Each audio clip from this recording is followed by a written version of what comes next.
Es conocido como el señor de los dragones. Así dice. Barcelona es la ciudad del dragón. Romo, tenía que ser mi tercer dragón. Bueno, puedo pintar otro. Hay un punto en el que yo abandono la obra. Acabo de dejar claro que creo en los dragones.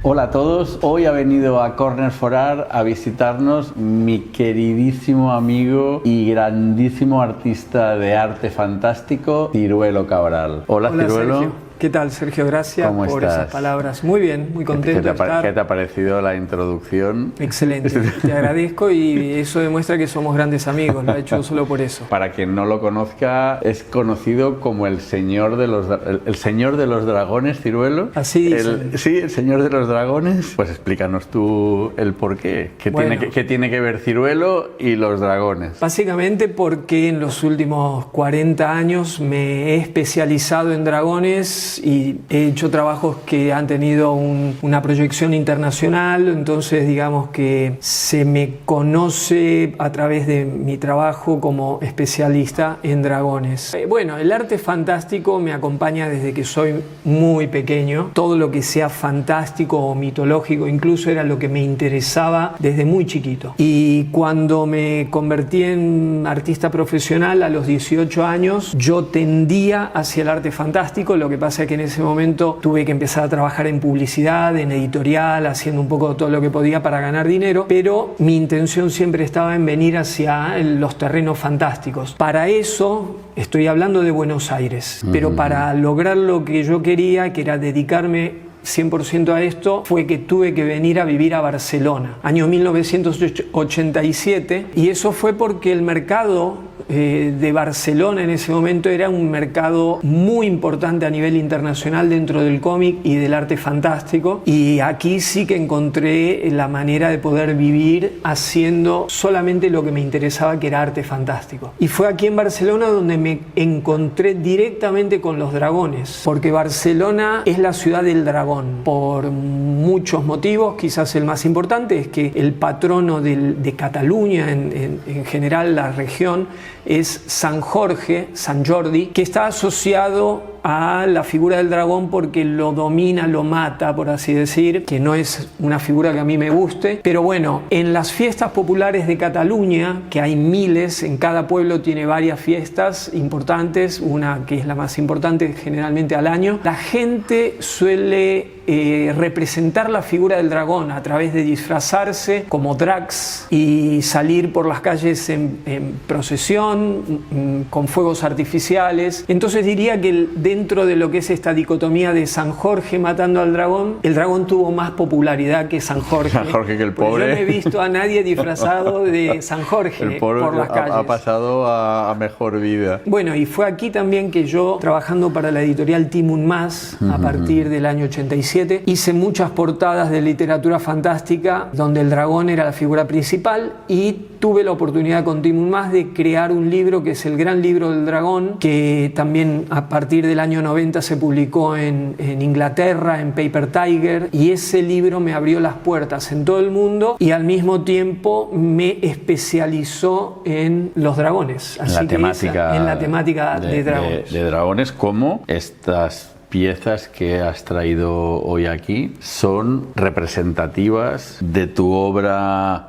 pictórica, pero que dentro del mundo de los dragones tú tienes todo un elenco y un abanico enorme. No solo el dragón es la figura principal, pero explícanos también cómo vistes todo ese mundo fantástico alrededor del dragón. Yo a los dragones los pinto en entornos mágicos, en entornos donde el dragón tiene una autoridad, una presencia, pero muestra belleza, muestra poder, en contraposición de la mayoría de los artistas que pintan dragones en escenarios más crueles, cruentos, bélicos, donde hay unas guerras, hay unas luchas, hay sangre, hay oscuridad, por ejemplo, porque el dragón siempre está más o menos en Occidente representado como una figura demoníaca, tal vez. Yo quiero apartarme totalmente de ese campo donde se lo conoce al dragón. Entonces mis dragones tienen estos elementos, son más luminosos, son más mágicos, muestran unas facetas que a mí me resultan mucho más interesantes. Vamos concretamente a esta pieza, que quise traer. Explícanos esta pieza, Muy bien. Ciruelo. El título es Musas. Hay unas haditas que podríamos representar, podríamos entender que son las musas, las famosas musas que vienen de la mitología griega, que son esa fuerza etérea que inspira a muchos artistas, a los poetas, a los músicos, a los pintores. Y en este caso, que aparecen estas haditas que son bastante representativas de las musas, sin embargo yo al dragón lo pongo dentro de este grupo, y para mí el dragón también cumple una función de musa dentro de esto que venía explicando antes, porque para mí el dragón es una figura que existe en unos planos sutiles de realidad. Acabo de dejar claro que creo en los dragones. Totalmente. Quizás, obviamente, mucha gente se circunscribe a que si existe, entonces tiene que tener un hábitat, tendríamos que haberlo visto, donde vive con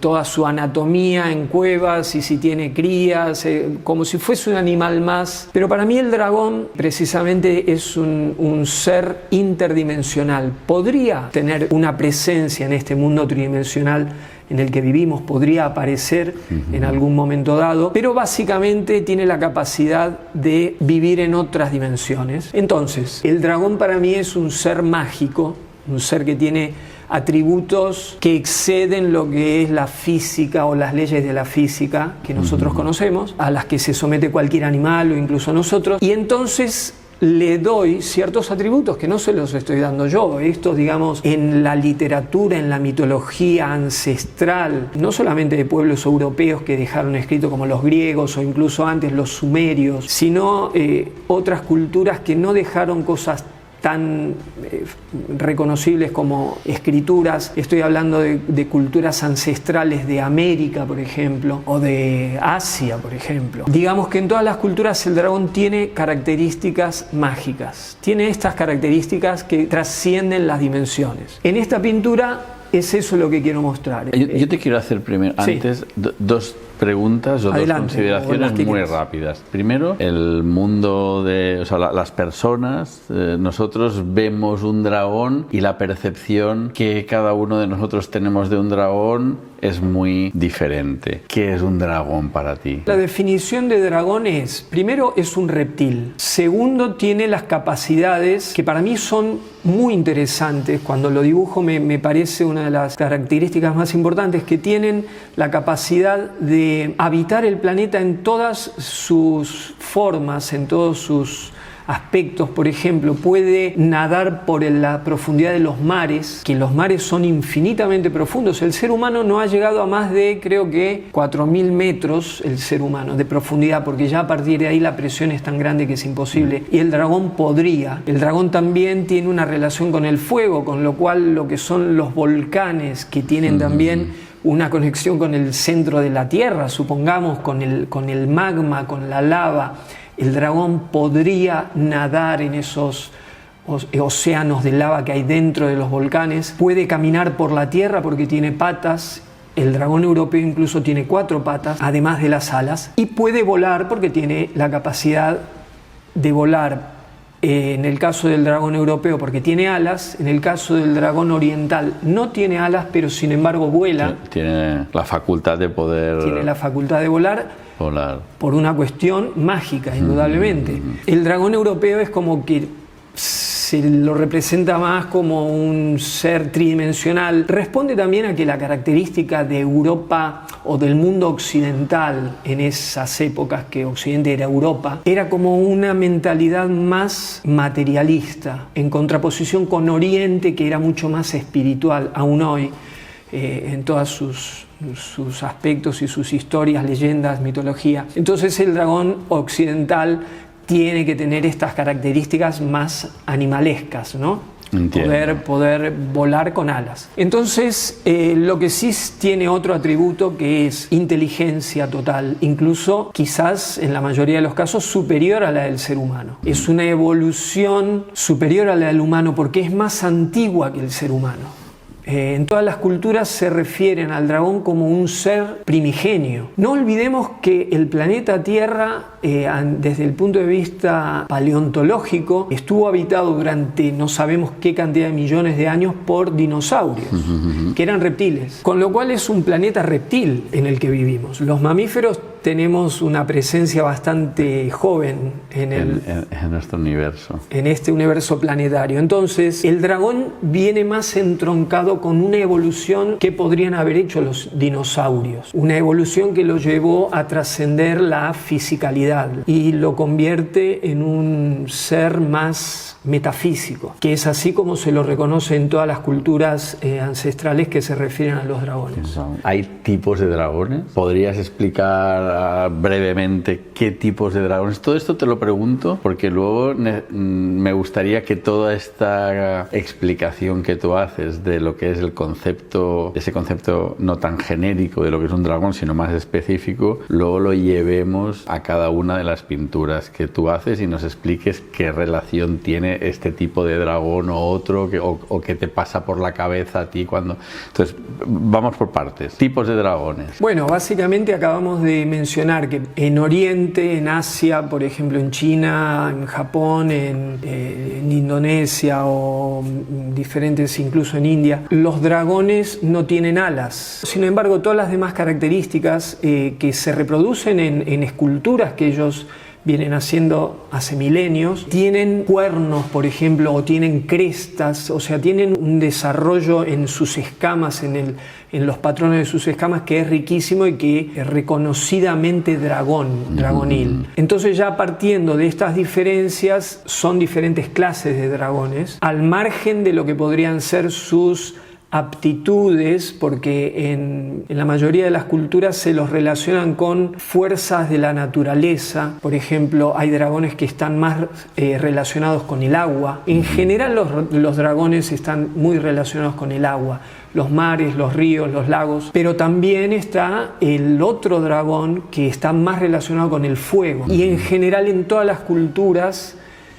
ancestrales se los relacionaba mucho con el fuego. De hecho, era el portador del fuego. En Occidente, lo que es, bueno, también tenemos una gran importancia de los dragones en lo que es Medio Oriente, o sea, todo lo que es la cuna de las civilizaciones más importantes occidentales, que es Sumeria, la zona del Tigris y el Éufrates, la Mesopotamia antigua. Bueno, el dragón era una figura muy importante ahí. De los sumerios luego pasó a los griegos, para los cuales también las leyendas de dragones están muy ancladas en la mitología, que aún hoy nos llegó a nosotros en Occidente. En Egipto también la figura del dragón es muy importante. Siempre están relacionados con divinidades, son seres como dioses, semidioses o dioses en general.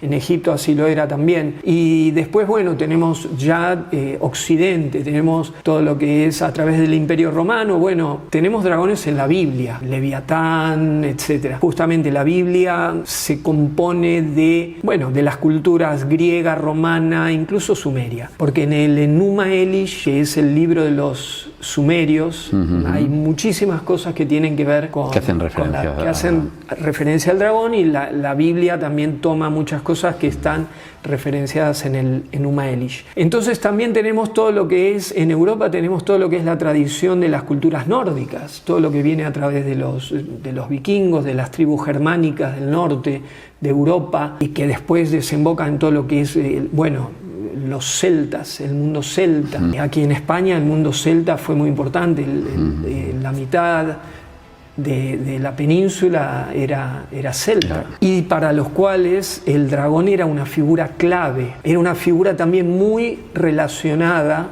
con los bosques, con los espíritus que habitan los bosques, ¿no? Los bosques como entidades, lugares llenos de conciencia, o sea, llena de vida, ya sea en los árboles, en el mismo terreno, en el mismo paisaje, o ya sea animales mitológicos, animales misteriosos, espíritus de la naturaleza. No olvidemos que las religiones previas al mundo romano, a lo que tenemos ahora como religión, como cultura judeocristiana. Los druidas celtas tenían mucha relación con los bosques. Ellos tenían un respeto enorme por la naturaleza y tenían un contacto muy estrecho con los espíritus del bosque. Y ahí estaba el dragón. Entonces, bueno, tenemos indudablemente diferentes estilos, tipos de dragones para diferentes contextos, ya digo, naturales, ¿no? Como incluso en Oriente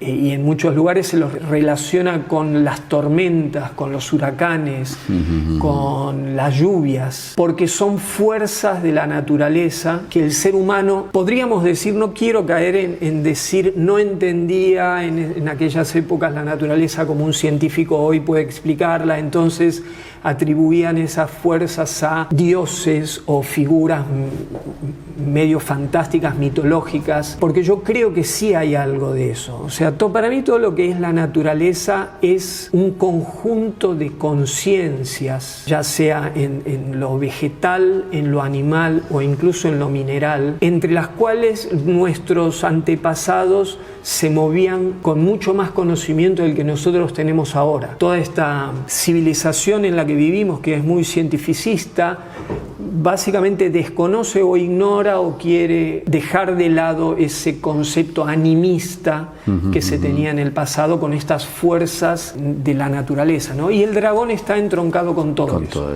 De hecho, es una figura, como vengo explicando, que en realidad tiene presencia en todas las culturas del planeta, incluso en las precolombinas. Bueno, pero yo creo que está bien contextualizar a este nivel de detalle, porque lo que me gustaría que explicases también es de todo este, iba a decir imaginario, pero no es un imaginario, o sea, de esa realidad, porque eso es cuando uno lo concibe y lo cree de esa manera, lo vive y por lo tanto es real. Todo este mundo que a ti te rodea con la figura del dragón, ¿cómo todo eso acaba en una ilustración como esta? O sea, si tomamos... Aquí tenemos dos de tus ilustraciones donde el dragón es protagonista, pero convive, en este caso, con una hada, y aquí con las musas. Son dos dragones diferentes. Repito, en todo ese imaginario, ¿por qué construyes este dragón con estas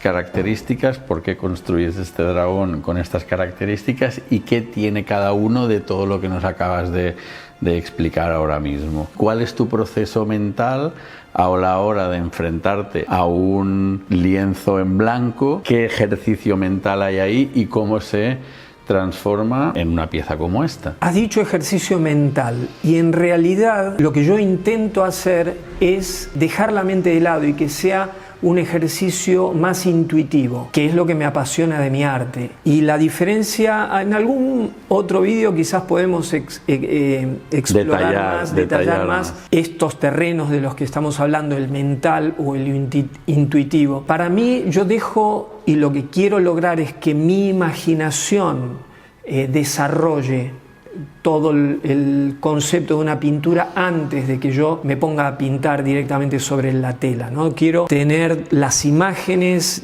interiorizadas, quiero que dentro mío se haya gestado una escena que tiene que estar lo menos intervenida por la mente posible, porque la mente, que está hablando todo el tiempo, me va a decir, bueno, Ciruelo, a ver, esta ilustración tiene que ser un dragón de espaldas, porque la anterior era un dragón de frente, o tiene que ser azules porque la anterior fue una pintura más dentro de las tierras, o si quieres venderla para una portada de un libro tiene que tener ciertas características. La mente ordena ese tipo de elementos, y al hacerlo reduce el campo de la imaginación. La imaginación en realidad se maneja más libremente como un animal salvaje que se mueve libremente, y entonces cuanto más libre se pueda mover, para mí mejor, porque ahí es cuando me vienen imágenes, que me pueden venir esas imágenes mientras yo estoy bocetando libremente, ¿no? Porque el primer paso es ese. Es lo que te iba a preguntar, porque todo este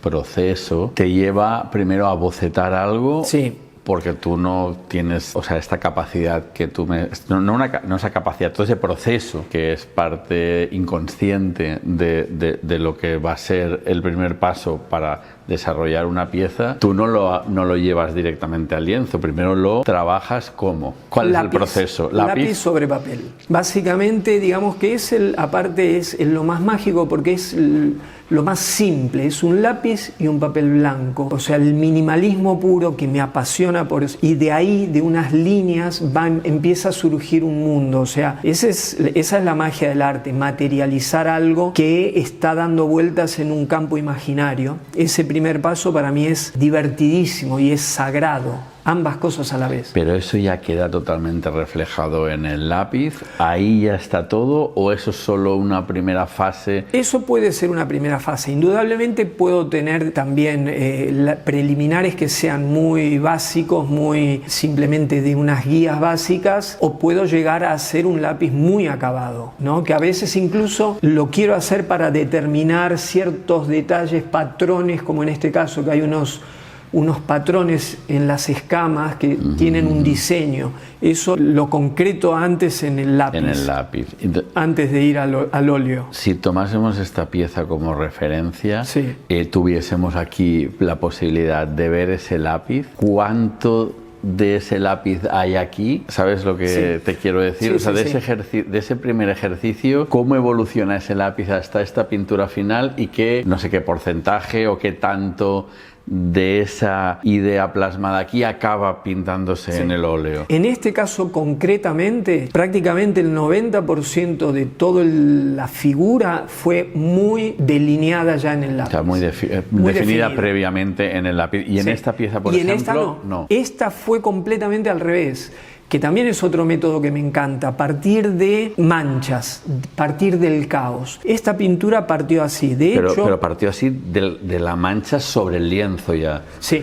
Aquí no hubo preliminar. No, o sea, aquí tú atacaste el lienzo desde cero y empezaste a manchar y en función de las formas, o sea, ese proceso, las formas te llaman a tu subconsciente De hecho, me estoy acordando una cosa que me había olvidado por completo. Mientras hablabas me acordé de la escena de esta pieza. Yo tenía la tela, de hecho creo que tenía varias telas y tenía óleo preparado que estaba manchando las telas. Y hice todas unas manchas con estos patrones, con esponjas y con trapos, y entonces genero unas manchas que a mí me resultan muy inspiradoras, me provocan imágenes. Esta tela en concreto, con esa mancha base, había quedado ahí. Y un día vino a visitarme Juan Jiménez a casa y le enseñé 2 o 3 telas y le mostré esta, le dije, estoy con esta porque creo que la tenía en el atril, sin ninguna imagen, solamente solo las manchas y unas formas abstractas. Exacto, y él mismo se quedó alucinado con esta tela, dijo, wow, mira las formas que hay aquí que sugieren figuras, sugieren cosas. En este trazo en concreto yo había visto la cabeza de un dragón, que se lo comenté, aquí puede venir la cabeza de un dragón, y hicimos comentarios así. Pero bueno, son justamente cosas que a los artistas nos resultan muy comunes, este tipo de ejercicios en los cuales sugerimos o provocamos a nuestra imaginación a través de manchas, a través de líneas de lápiz. Juan era un maestro en una hoja blanca, llenarla de líneas, todos sus dibujos eran un exceso de líneas de lápiz, lo cual era magnífico de ver para otro artista porque veías la soltura, la frescura con la que él trabajaba. Entonces esta técnica a mí me resulta muy, muy útil para crear, para inspirarme. Partió de esas manchas del caos que luego me sugirieron un dragón, luego pensé, porque había algo que me sugería este vestido, y dije, voy a pintar aquí a una figura femenina, que era un hada. Y claro, y en el momento en que ya estaba pintándola, vi que esta figura, que era un dragón, era etérea y salía del pecho de ella o del campo áurico de esta hada, y entonces es un hada creando un dragón. El dragón no es tan material, es más etéreo, es más sutil. Entonces nada, me gustó este juego y aparte los colores son suaves, esto todo evoca, tiene digamos esta... El nivel de sutileza y detalle que tiene la construcción de la figura del dragón, que es una construcción que da la sensación de como inacabada, pero que es parte de la belleza que tiene. Sí, porque lo que rescato es mucho del accidente del óleo diluido, chorreándose sobre la tela y capturando todas las texturas de la tela. Entonces, en este caso, este método de trabajo me encantó, lo disfruté mucho y generó esta obra. Esta es completamente diferente, como hablábamos, partimos de un dibujo que es muy detallado, por eso tiene casi un 90% de referencia, de base de ese dibujo original. Claro. Lo primero que hice de todos modos fue un fondo, también partiendo de manchas. A mí me gusta mucho crear manchas, porque todo ese accidente que me dan las manchas me sugieren cosas. Las texturas me sugieren, me inspiran. Entonces hice toda una base que son todas estas formas que quedan como si fuese, hay gente que pensó que era agua, hay otra gente que pensó que eran, no sé, o una especie de fuegos o humos azules, etc. Pero bueno, esta es la base que di y entonces la figura del dragón quería yo que tuviera la misma cantidad de elementos, de texturas que el fondo, para en parte ensamblarse y en parte también confundirse, porque hay otros momentos en los cuales quiero que la figura se destaque del fondo, pero en este caso no, el fondo está muy trabajado, integrarlo todo, y el dragón está muy trabajado, entonces queda integrado, incluso casi confuso en algún punto. En esta pintura tiene esta característica que me gusta, y luego sí, las imágenes de las hadas se despegan bien del fondo por color, por forma, por el movimiento, que generan una diagonal, que eso es otro elemento también dentro de lo que es la composición que tengo en cuenta. Hay una línea que son las figuras femeninas, que las unifica además a las tres, son como, bueno, como un rayo de luz.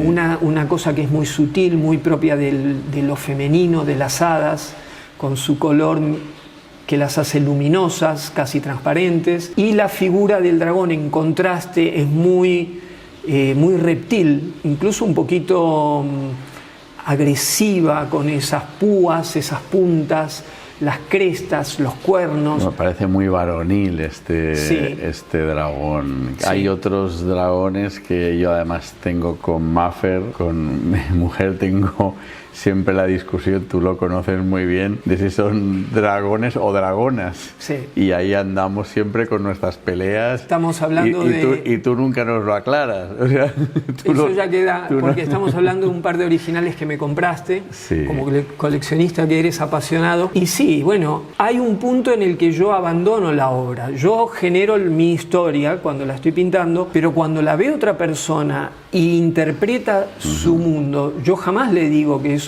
no es así o está equivocado, en absoluto, porque cada persona interpreta las obras de arte también bajo su propio filtro o su propia imaginación. Entonces, y sobre todo en alguien que realmente ve una obra mía y le gusta, se enamora, ya hay parte de la obra que pertenece a esa persona a nivel la imagen, la imaginación, todo ese aspecto etéreo tiene que ver con la interpretación del que lo está mirando. Y eso es lo que más me gusta a mí. A mí me gusta mucho cuando una obra tiene una ambigüedad en la técnica y en el aspecto que lo hace un poco confuso entre diferentes dimensiones también. Entonces, claro que la visión del público es importantísima y yo respeto totalmente.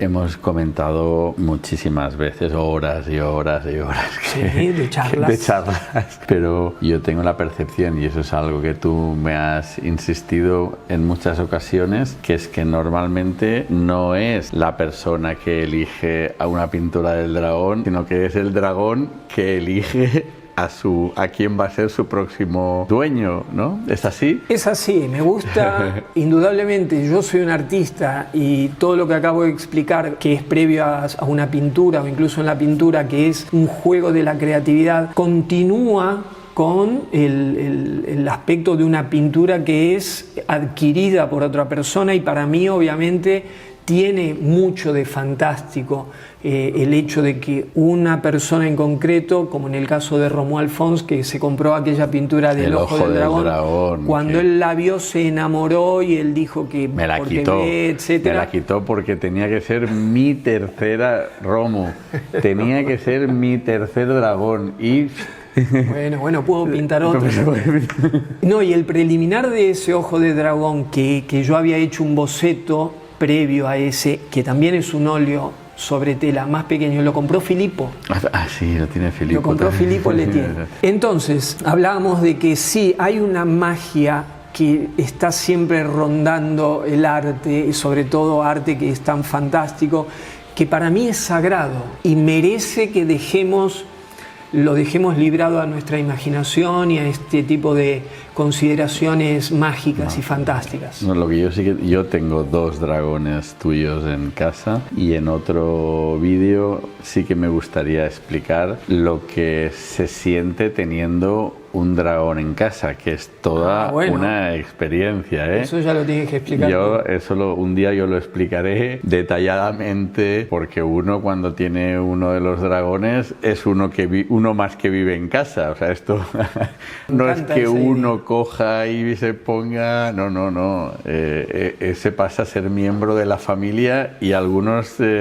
tienen días que se enfadan, tienen días que te miran mal, tienen días... Me encanta que así sea. Es toda una historia y una experiencia que un día me gustará compartirla. Oye, nada más. Ha sido un vídeo un poquito largo, pero yo creo que ha merecido la pena que Ciruelo nos explique el significado que tiene para él, todo el mundo que rodea a los dragones, y si alguien lo puede explicar, ¿quién mejor que tú? Sí, además que nos sirve de base para los siguientes vídeos en los cuales hablemos también de dragones. Sí. Digamos que ya tenemos una serie de vídeos en los cuales voy explayándome sobre toda la filosofía o la idea que hay detrás de mis pinturas. Pues nada más. Muchísimas gracias por venir a vernos. Encantadísimo de tenerte, y como siempre abajo en la descripción tenéis y podréis encontrar obra de Ciruelo, y podéis daros de alta en la newsletter, donde os informaremos sobre todas las novedades que tenemos con artistas, con obras, con noticias del sector, y intentamos